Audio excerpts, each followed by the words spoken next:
might make a start then, because I think we're going to have a very full hour. So hello, everyone, and thanks for joining us today. Welcome to Wadjemup Rottnest Island, a case study, where we are joined by Brooke Gregory, who is Director of Marketing and Events at the Rottnest Island Authority. And she's here today to talk about their accessible and inclusive journey and how they have balanced the needs of nature, heritage listings, and indigenous culture in creating a more accessible and inclusive experience for everyone. My name is Julia. I'm the Accessible and Inclusive Tourism Conference Coordinator here at Getaboutable.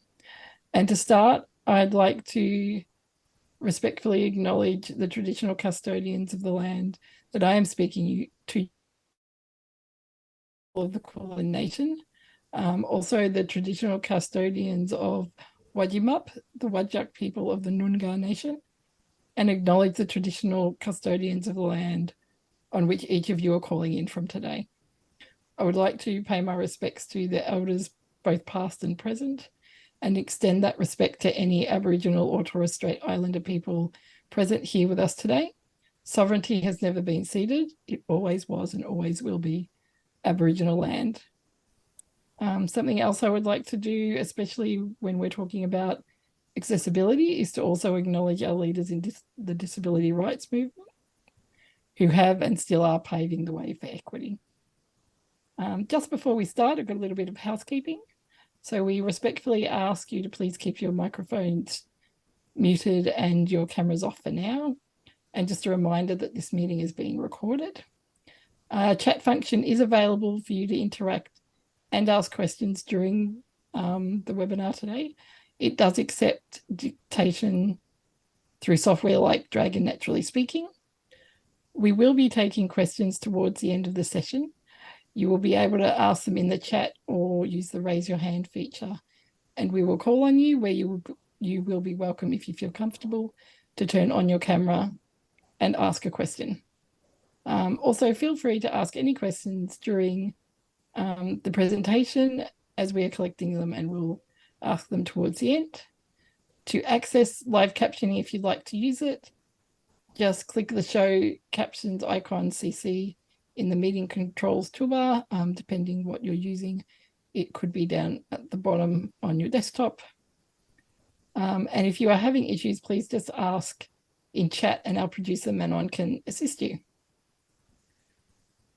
With all the formalities out the way, I'd like to introduce Brooke Gregory.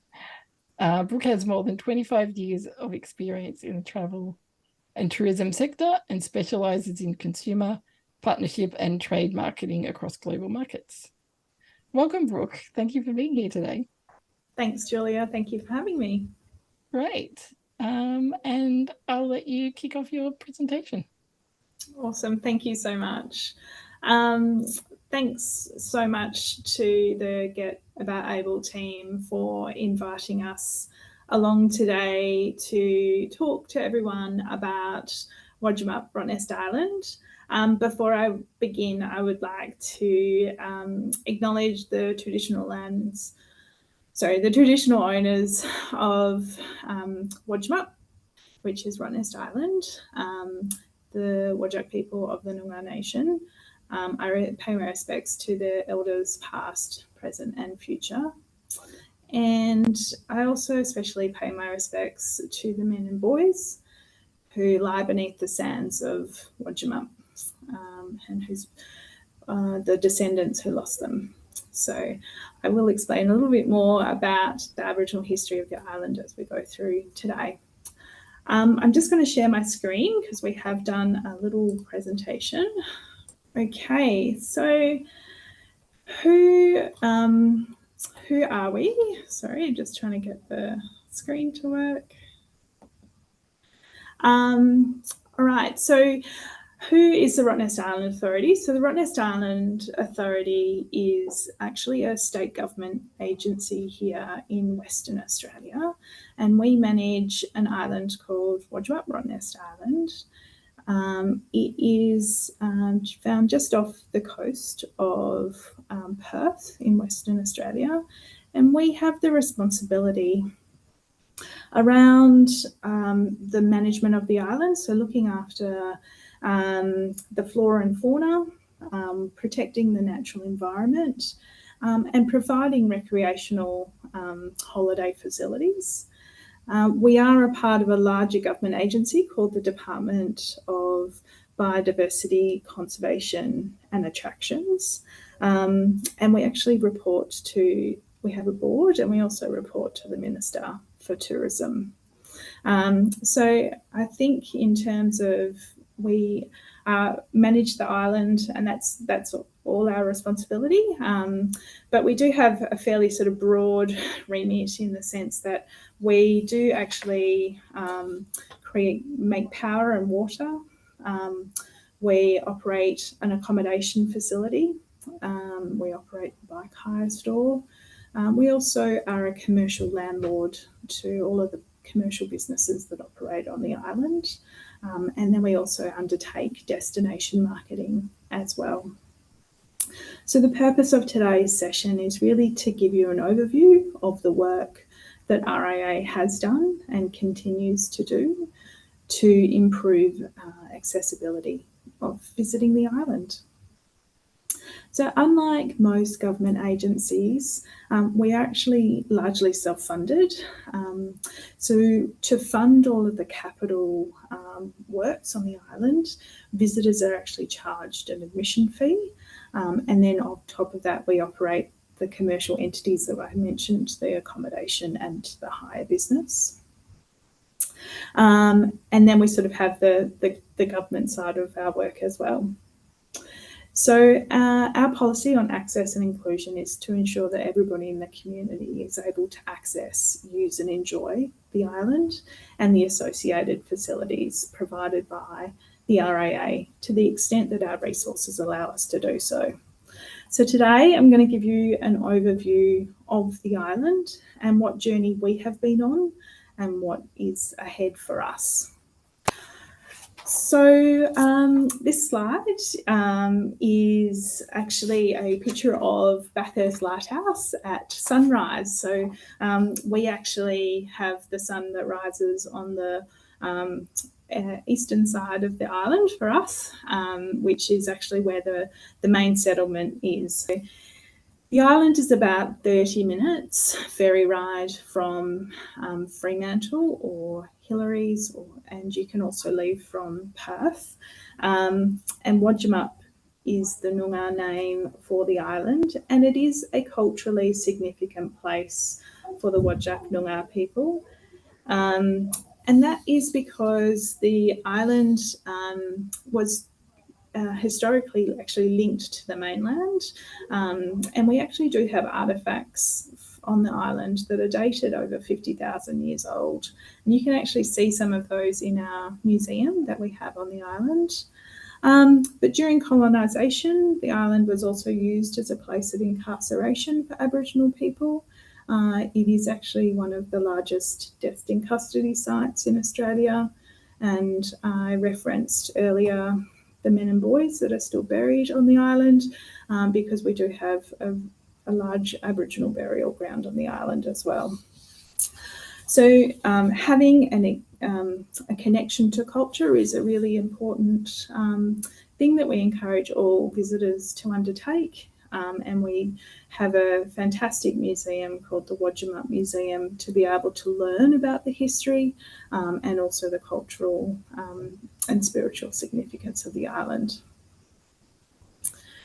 The island is what we refer to as a Class A reserve. So that means that the flora and fauna are actually protected by law.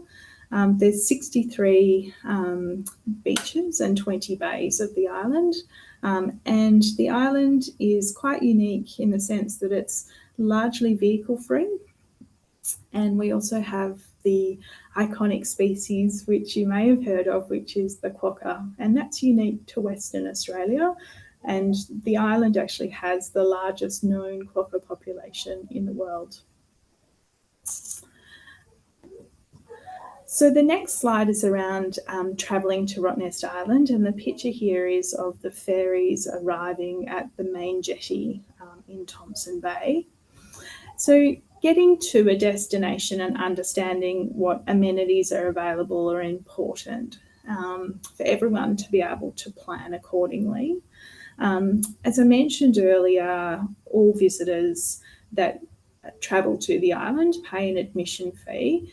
However, we do actually waive the admission fee if you hold a companion card, and that's important to make sure that everyone knows about as well. Even though we are an A-class reserve, we do have the ability for service dogs, so guide dogs, hearing dogs and assistance dogs, to come to the island, but we do need to know about those in advance because of the wildlife population that we have on the island. So we do have those numbers on our website to phone in advance. So most people do travel to the island by ferry. There are 3 ferry operators: Rottnest Fast Ferries, Rottnest Express and Sea-Link. All 3 operators do provide wheelchair access. However, there are limits to the different services and the different locations from which you can depart on. And so it's always recommended to phone and discuss those requirements. The Sea-Link vessels have a fairly wide entrance point into their vessels. They also have accessible bathrooms. They have closed captioning on their safety and information videos. And they also have priority boarding and seating on the vessels. Rottnest Fast Ferries, which is the really large one that you can potentially see on screen there right against the jetty, they actually have a width up to 88 centimetres. They have also can take mobility scooters on board, but you do need to let them know when you're making the booking as well. And Rottnest Express, which is the red and white boat, they have services that depart from one terminal, which is called Northport, and mobility scooters do need to be put into what they refer to as luggage crates, and those crates go into the hold of the vessel. So it's probably the key outtake is just to ensure that you contact the ferry service providers if you do have wheelchair or mobility scooter requirements. There is also an airport at the island, so you can actually travel to the island by air. It is light aircraft, and so all of the air providers actually encourage you to discuss your requirements directly with them. So travelling around the island, so on the picture on the slide is actually a picture of one of the bus companies called Quokka Coaches, and they're travelling near a bay called Little Salmon. So I mentioned earlier that Rottnest is quite unique because we don't have a lot of vehicles, and most people do move about the island either by bicycle, catching a bus, or by walking. And so we also have, because we've got quite a lot of wildlife, we do also have, I suppose that's the other reason for not having a lot of vehicles. We do have wheelchairs and mobility scooters available on the island to hire, as well as an all-terrain wheelchair as well, to navigate beach sand. We do have a couple of beaches that are wheelchair friendly. One is in the main area right near where the ferries arrive, called North Thompson. It has handrails and a ramp access into the water, whereas South Thompson, which is the other side, is just a nice flat beach with, I suppose, access paths directly onto that beach. In terms of the amenities within the settlement area, we have plenty of, I suppose, outdoor seating, and we have universal toilet facilities. We do also have a changing places facility with all hours access via the MLAK key system as well. So the island has a wheelchair compatible shuttle bus, and so with those services, with the bus, you just need to book in advance because not all of the bus services have the ability with the ramp. We also do have an electric disability buggy golf cart that can also be booked in advance. So if you did want to go a little bit further beyond what we refer to as a settlement, which is the built environment, you can do. I mentioned earlier that we actually operate the hire facility on the island, and that is called Pedal and Flipper Hire. They have really experienced staff there, and we have quite a significant range of accessibility hire options. So the types of equipment that we have there include tricycles, beach wheelchairs, electric scooters. We have a hand cycle. We have an ex-rover trailer. We have a tandem bike, a golf buggy that I mentioned earlier, and then also a rear steered tricycle. So quite a range of equipment that can also be hired on the island to get out and explore as well. So in terms of the experiences that we have on the island, so the picture on the screen is actually one of our famous icons, which is the quokka. So I mentioned before, we've got, it's being an island, it's 11 kilometres long and about 4 kilometres wide. So it's not a huge island, but in terms of having the experiences, you can actually, I suppose, stay relatively close to the built environment or the main area, which is the settlement, and you can still experience all that the island has to offer. So with the settlement, you'll find all of the restaurants, you'll find shopping, you'll find accommodation, our visitor centre. We also have a nursing post on the island, the museum that I mentioned earlier, and it's also where most of the tours depart from. In the reserve, which is, I suppose, the unbuilt component of the island, which is the largest part of the island, you will find historic military sites. We were actually a World War II defence location. Obviously, the wildlife is found throughout the island. You'll find lots of interpretation, both of our Aboriginal culture and heritage, as well as, I suppose, the wildlife experiences that you can see as well. We do have toilet facilities that are around the island as well, and then bus stops that are dotted around too. We have been recently investing quite a lot in modernising those toilet facilities, just to ensure that they do meet accessibility standards. And we've been doing a bit of a rolling refurbishment of our facilities. A lot of what you see on the island, a lot of the infrastructure is largely from the World War II era. So a lot of, I suppose, investment to sort of improve the public amenity and experience as well. So key things to probably see and do, as I mentioned, is the wildlife and nature. So there's salt lakes. There's 12 salt lakes through the island. There is a really significant population of birds, the Aboriginal history and culture that you can experience, both in a tour experience with traditional owners and also through the museum and public art.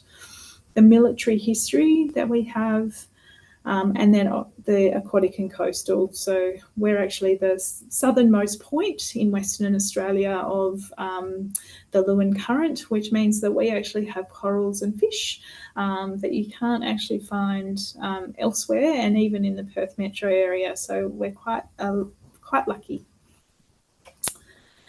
The next slide that I'm showing you is the accommodation. So this is an aerial picture of two accommodation. One is Stay Rottnest, which is the creamy looking one at the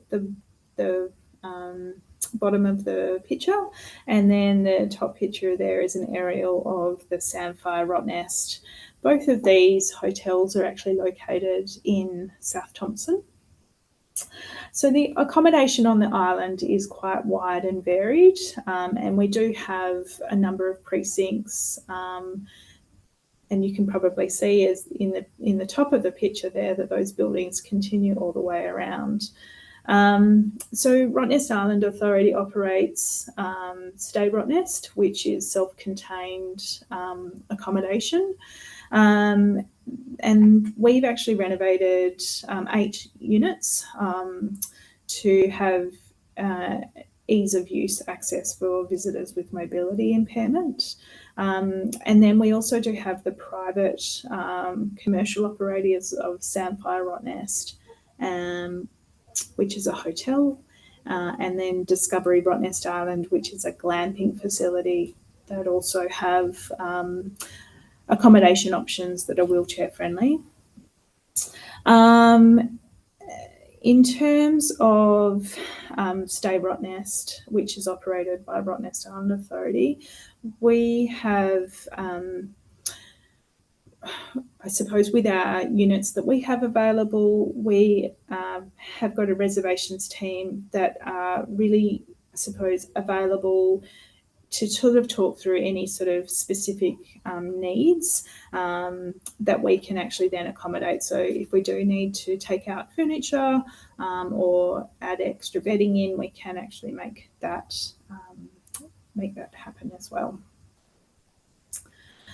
So the next slide here that I have is a picture of some recent updates, and it's a picture of our mall area in the settlement. So we refer to the mall as sort of, I suppose, the shopping precinct, and also where people can eat and drink.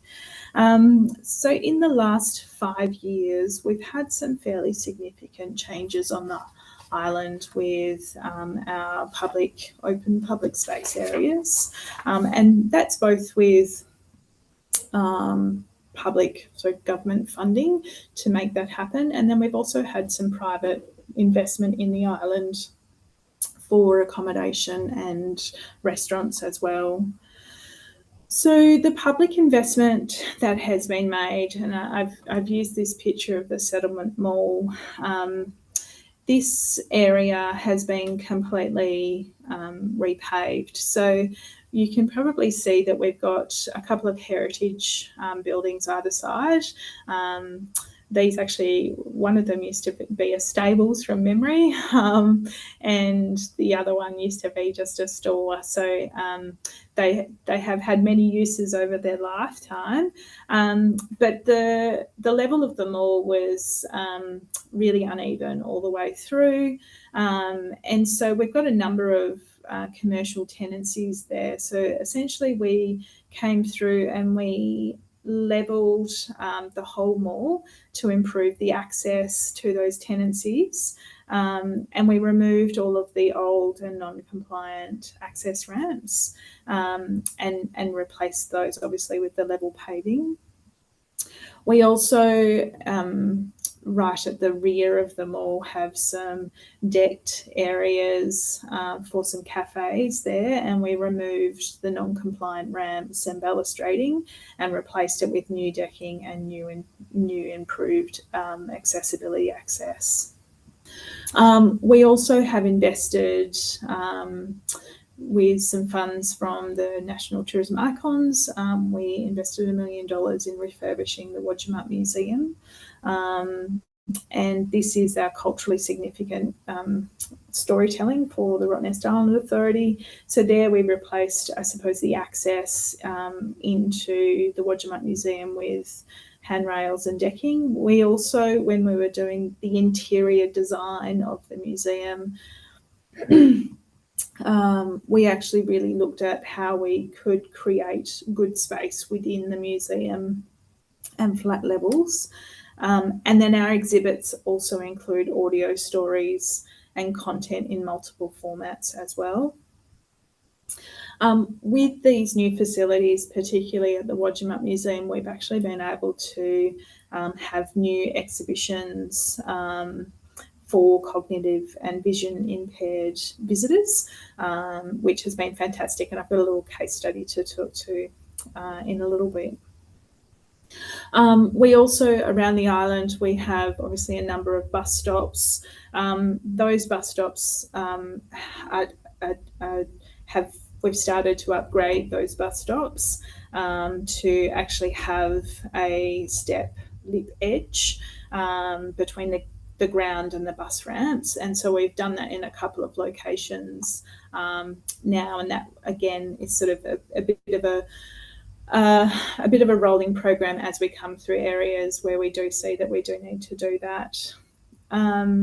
We also have a number of public ablution facilities across the island, and particularly in the reserve, we are looking at ensuring that we've got universal access at those facilities as we go through and complete those. So we've recently, in the last few years, done the West End, which is right at the other end of the island, the Basin, which is a really popular location, and then Geordie Bay, and more recently Longreach, which is just about to be completed.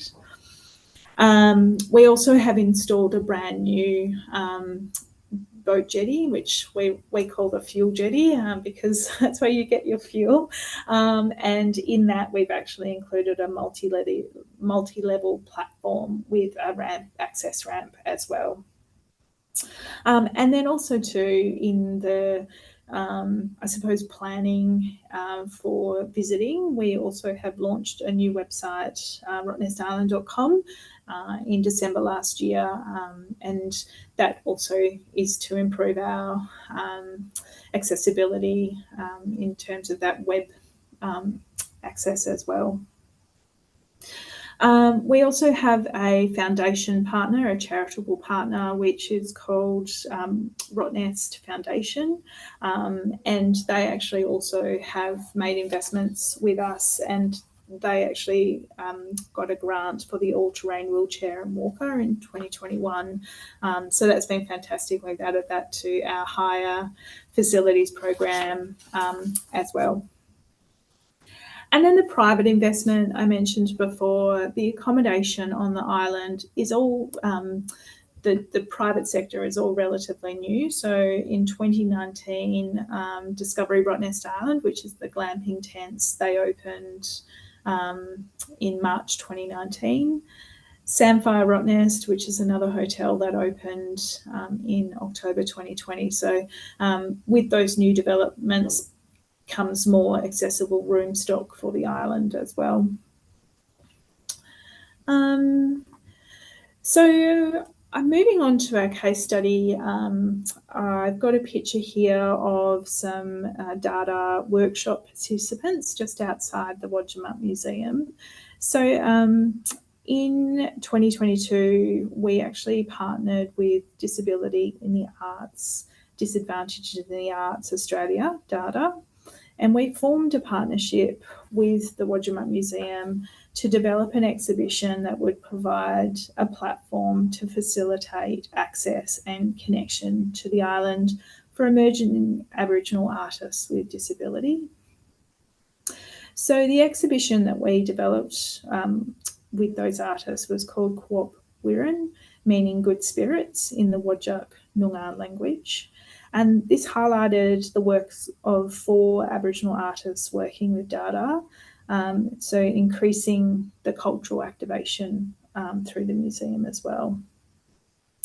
We have previously had residents in artists in residence program, and this exhibition supported the residency of Aboriginal artists with disability. So we provided accommodation, ferry transfers, a workshop space, equipment and logistics. And then to sort of complement the exhibition and the residency, we conducted free tactile workshops for the public, as well as specific workshops for children with autism or visually impaired as well. The workshops for young people with autism were facilitated by a specialist art worker and supported by the artist Jade Lawrence. The workshops attracted a huge amount of interest with the local community. So both sessions that we had were fully booked out within days of being announced. And we also, with the workshop that we did with the blind or visually impaired, began with a tour of the Wadjemup Museum Sculpture Garden. And then we also had a braille catalogue of the Quokkas exhibition as well. So I think the feedback from the tactile workshops that we had were extremely positive. And for many participants, it was actually their first visit to the island as well. So we found it a really valuable opportunity to engage, I suppose, the history and culture of the island with this community as well. So the next picture I've got here, or the next slide, is around what guides us. The picture is actually of the Wadjemup lighthouse, which is in the middle of the island. It's the highest point on the island. And also one of the salt lakes that sits in front of it. So in terms of the legislation and principles that guide us, obviously we have a requirement of the Disability Services Act that public authorities must undertake some practical measures. So we have a disability accessibility inclusion plan, and that's really supported across our organisation and all the outcomes that we try to do there. And then we also have relevant Australian standards around discrimination, obviously, as well, that we comply with. And then when we're building, we obviously have all the building codes that we need to comply with as well. We have a 5-year management plan, which is called the Rottnest Island Management Plan, and that is a statutory requirement under our piece of legislation that we must produce. And our new plan actually is going to be released shortly, and that really is almost the future 5 years of what we will be working towards. And obviously accessible tourism and providing that access is a part of that as well. We also undertake an annual visitor satisfaction survey, and that really provides us with insights around what consumers and visitors are looking for when they come to visit the island, and how we can also make the island more accessible as well. So the next slide is around what challenges us, and the picture here is actually from the western side of the island, and you can sort of see how I suppose remote it is, and you can then probably see the city of Perth on the horizon there. So probably our challenge is the remoteness of being an island, but so close to the metro area. Everything that gets to the island and leaves the island has to do so by barge. So in terms of upgrading facilities, and capital works that we do, we are, I suppose, limited by what we can bring across, the cost of all those things.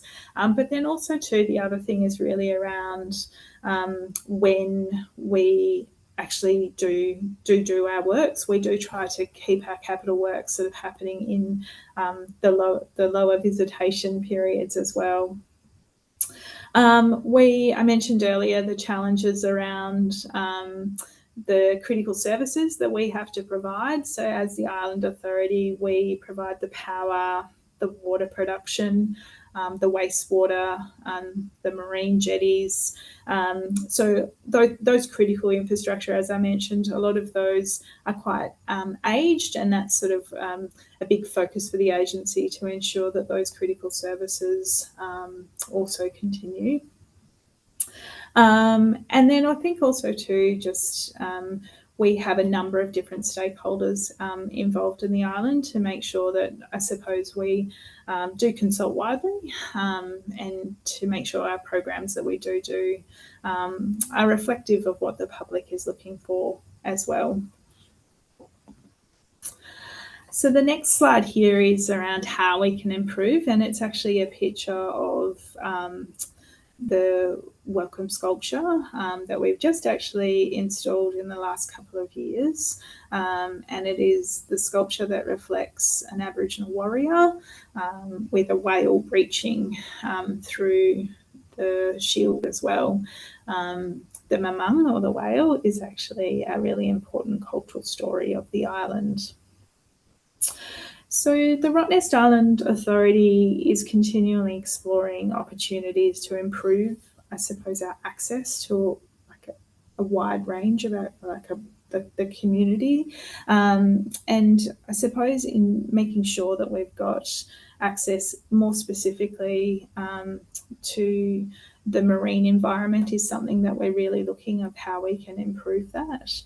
So we are actually looking at scoping on some storage sheds for beach wheelchairs adjacent to the access mats that we have currently being undertaken. So this new project that we're looking to undertake will actually allow users to access the beach wheelchairs 24 hours a day via a security code at the time of booking, versus having to go to our store, which has got limited opening hours. And then I think the other thing that we really sort of, I suppose, take as we're developing future recreational sites on the island, accessible tourism is really a key consideration of the design and the development of those facilities that we develop as well, because we do a whole lot of planning and they do take some time. So it's a key part of what we do. And then the last slide is really around questions. And so the picture here on the slide is actually one of the internal salt lakes, which is pink, which is also an unknown fact that we also have a pink lake on the island as well. So I might hand back to you, Julia. Thanks, Brooke. That was great. Yeah, so we're going to open it up to questions now. If anyone has any, either just pop it in the chat or raise your hand and we'll come to it. While we're waiting for those to come through, I might ask you a couple of questions, Brooke. Of course. I was wondering, planning your accessible inclusive journey is such an important part. Can you tell us a bit about how you went about developing your disability action and inclusion plan and how valuable you've found that since doing it? Yeah, so that's actually developed by our larger sort of government agency, which is called the Department of Biodiversity Conservation, Biodiversity and Attractions. I can't believe I just forgot what the name of the company is that I work for. That's terrible. I think the principles are quite key. So in terms of the outcomes that we're trying to achieve there, what it sort of really sets the standard. It's a part of our staff induction as people join. In terms of, it is due to, I think we were one of the first agencies that actually developed one, and it is actually coming up for renewal as well. Actually, and I know sort of when we first started speaking about doing this, you had a really great story that I think might be interesting to tell about some of this got kickstarted by a visitor who came and had a little complaint. Do you want to talk to that story? Because Yeah. I think it's one a lot of businesses have probably faced at one time. And I think the way you went about handling it was great. Yeah. So when we were first talking with Yasmin and Julia, Rottnest Island had received a, a, a visitor had gone to the island, and they had done a social media clip around how they thought that we were doing a really poor job in, I suppose, accessible tourism. And so we actually reached out to that person and asked if we could, I suppose, have the opportunity to do another visit with them and spend time with them and sort of explaining, I suppose, all of the things that I've just sort of spoken about today.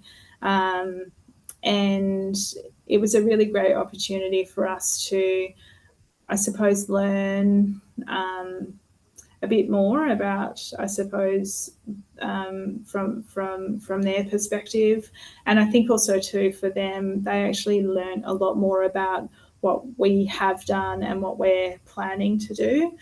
I think the key takeaway for me of that was that we need to get better at communicating our accessibility services that we do have. And I think we have developed a new website, which we launched at the end of last year. And that page is really quite detailed now in the type of services that we do have. So I hope that has gone some way to address it, but it was fantastic. It was a really great opportunity for us. Yeah, I was just going to say you've got a great accessibility page up now, so that's at least a really good thing that came of it. And I think it also speaks to how important consulting or co-designing with people with lived experience and disabilities is. Have you done much of that apart from that Yeah, experience? I mentioned the charitable foundation. We work closely with the Rottnest Foundation, and the their deputy chair has been quite instrumental in the beach wheelchair and walker, the all terrain, in terms of getting the grant. And he is a regular Rottnest visitor, and has given us a really great insights into some future works that we should look at, which is definitely around the scoping of those security sheds for the beach wheelchairs as well. Actually, Brooke, did you want to stop sharing your screen for a minute because then everyone Sure. can see you properly? Um, I was wondering also, so there's, as you mentioned, there's lots of new accommodation being built, and a lot of that by private investment. Is Are you requiring those who are is there a tender process for that? Yeah, so we generally, I'm probably going to use the wrong words. I understand that it's like an expression of interest usually that we put out. So it is a tender process. And usually for accommodation developments, it's a couple of stages. And we have public consultation, and all those sorts of things that go along with it. We've currently got one in development, which is called the Rottnest Lodge, and that's due for completion in 24-25. And so this is probably putting you right on the spot. So That's okay. if you don't feel comfortable answering, please don't. But like within those expressions of interest, are you requiring the tenders to have a certain percentage of accessible features and accommodation room and that sort of stuff within the tenders to ensure Yeah, that the sure. new builds are more inclusive and accessible? Sure. I don't know the answer specifically, but certainly the two more recent ones, Discovery, Rottnest Island, and Samphire, certainly do. And so I don't know. I'm going to assume it's around meeting the compliance of the building codes. And yeah, I'm assuming that there is also a quota of rooms in there as well. But yeah, I'm not 100%. I'm sorry. No, that's all right. It's just things I'm sorry. Oh, one more hard question, then I promise we'll go on to easier ones. Is have you noticed a correlation between improving your accessibility and visitor numbers? That's a really great question. So the way that we manage, or we know about visitation, is through the admission fee collection.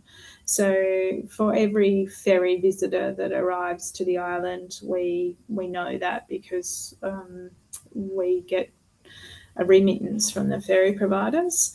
So we have seen significant growth sort of pre-COVID and then obviously post-COVID. And that has largely been driven pre-COVID from the international market, and then post-COVID actually from the interstate market. So I don't know that I could correlate the growth with the improvement of our amenities. And certainly sort of, I think I think we've only just sort of started to probably promote those via our website in a better way. So I think that we've probably got a little bit more that we could do there. And I think that also too, when we go to trade shows like Australian Tourism Exchange and things like that, all of the buyers that we meet with now are asking really, specific questions around what accessible requirements, they have for their patrons, and how does the island meet that. So I think that it's certainly much more a part of the conversation, I would say, in the last couple of years with buyers than I've seen before. Oh, that's really great to hear. It's now coming from buyers as well. Anybody have any questions? So obviously ferry is the main way to get to the island. I know quite a few people who do not like sea travel. Is the ferry travel rough, or are they normally quite calm waters? Um, it is an open ocean crossing, and so the depth of the ocean is around 20 to 30 meters at its deepest. It's I'd say the majority of the time it's a really smooth crossing, but obviously weather, you do also get rough days. I think that all of the ferries are really large. And then, so two of the companies have catamarans, so Rottnest Fast Ferries and Sealink. And actually, Rottnest Expresses have just recently purchased one as well, and they're really stable as well. So I equally also am the same. I sometimes get a bit unwell, and to be honest, I think that it's generally good. But I always wear the sea bands or take the seasick tablets if you're a little bit unsure. So we have a great comment from Sandra who says, we're all always learning. The one thing that constantly resonates in any information education sessions I've attended regarding accessibility and inclusivity is communication, so that people know what is available. Your team listened, acted, and you now share and communicate really well. Great work, Brooke. Interesting session. Thank you. Adrian says, I travel with a family member who has autism. Is there a quiet space on the island? I'm going to say that it's that's probably our biggest challenge, is we don't have an awful lot of quiet places, and it's the same probably culturally as well for Aboriginal people, having a culturally safe space to go to. So they're things that we are looking at.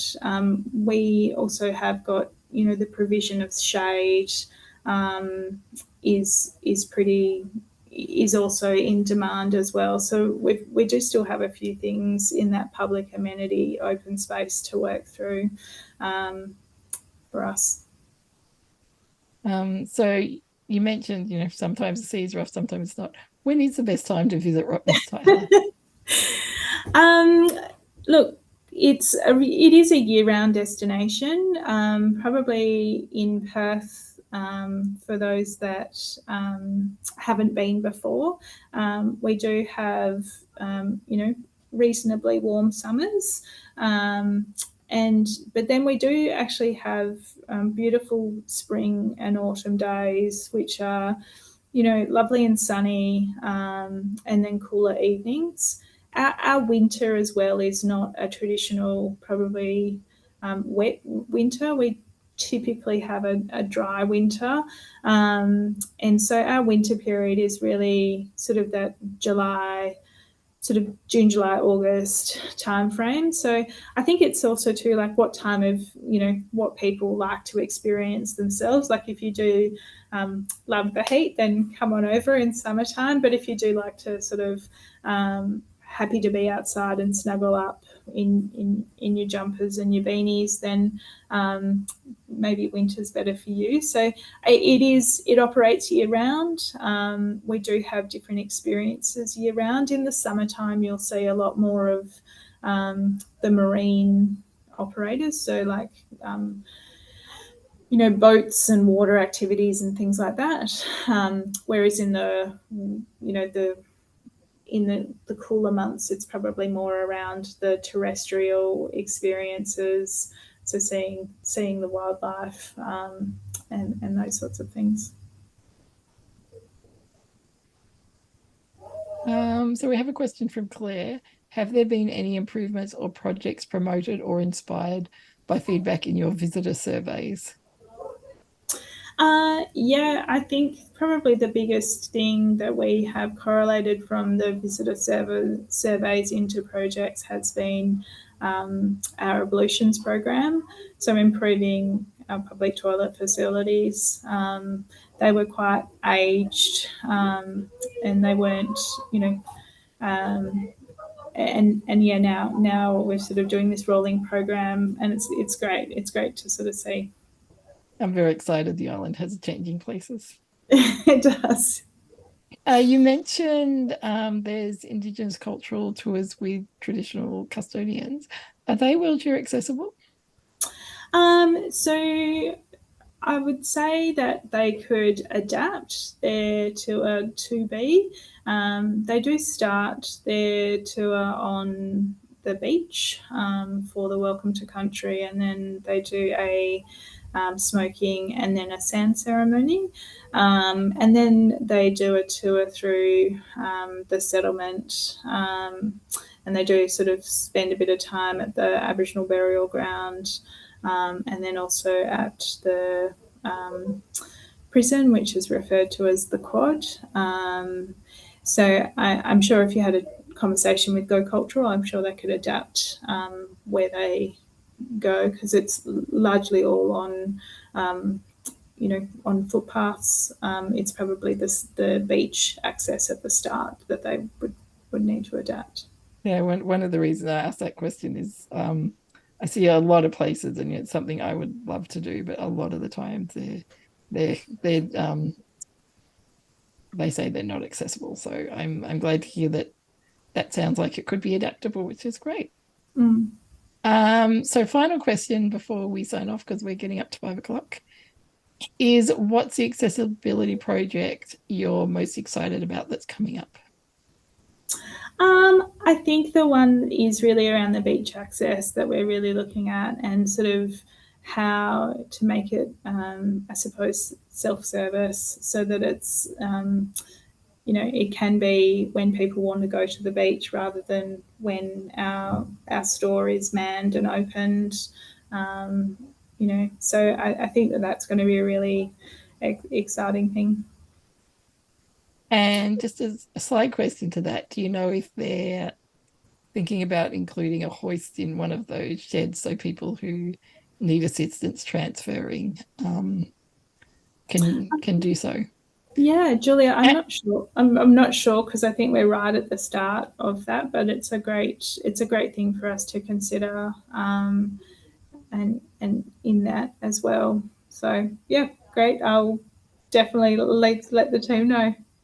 yeah, so that was a question and also a suggestion. No, good. It's good. Great. Well, there's only a few minutes left, so I want to thank everyone for coming today. And I want to thank you, Brooke, for joining us. I think you're doing some great work over there, and there's lots that people can sort of take away and think about. Um, don't forget, you can continue the discussion in our AITCAP Facebook group, which we're going to be putting these links in the chat for you. And you can keep learning with our past webinars. I think this is number 5 now, so the others are on our YouTube playlist. You can also continue to learn with recordings from our previous accessible and inclusive tourism conference recordings. 2023 virtual day is there, and as a little exclusive, the Gold Coast recordings are coming very soon. We will be making a recording of this webinar available on our YouTube channel, so keep an eye on our socials for announcements when that will be available. We just have some little editing things to do and make sure we have correct captioning. The next webinar we're planning will be towards the end of November, so keep an eye out for that one. So have a great evening, everyone. Thank you for coming, and see you next time. Thank you.